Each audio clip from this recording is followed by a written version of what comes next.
Session on the transportation bill. Keep it right on KATU News for continuing coverage.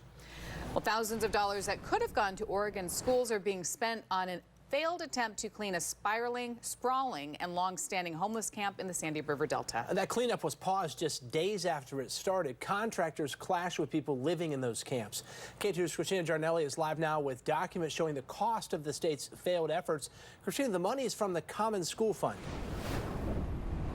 Yeah, right. That's correct. The Department of State Lands makes money on the lease and fees it gathers from state lands, and then it uses the interest earned on that revenue to maintain those lands. But most of it, as you mentioned, goes to school funds. Now, pushing for the camp's cleanup are residents here in Troutdale, as well as city officials. They worry that fires at the camp, you can see in that forest just over my left shoulder, they worry those could encroach on the city.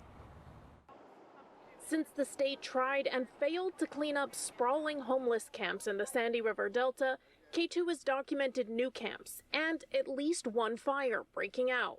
Troutdale City Manager Ray Young says it's a big concern for residents across the river. We've been lucky so far that the fires that have been out there haven't gone very far. But how long are we going to rely on luck? Young has been pushing for the camps to be cleared out for 5 years.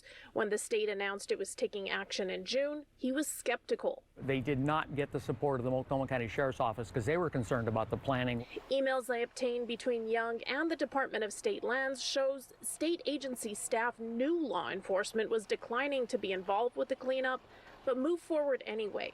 Some people in the camps have been there for over a decade and resisted being cleared out. Videos I obtained show clashes with contractors. It prompted Oregon Governor Tina Kotek to pause camp cleanup, a failed experiment that my investigation shows is coming at a cost to the state school fund. Through a records request, I obtained invoices submitted by 2 contractors hired by the state. They show a price tag of over $50,000. Quite often in the world, mistakes happen. You don't do things well. The key is when you make mistakes is did you learn something from the mistake? The Department of State Lands is a self-funded agency, meaning it uses revenue on the interest earned on state land leases to pay for maintenance for those lands. The rest goes to schools. My records show only a small fraction of the trash was removed from camps, 21 tons, out of an estimated 200 to 300 tons. The documents show the state will also be on the hook for the yet-to-be-determined cost of repairing a contractor's ATV vandalized during clashes.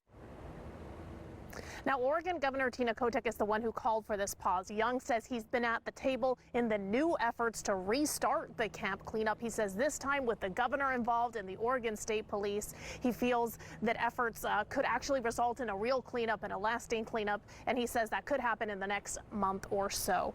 Live in Troutdale, Christina Giardinelli, KATU News. Christina, thank you for that.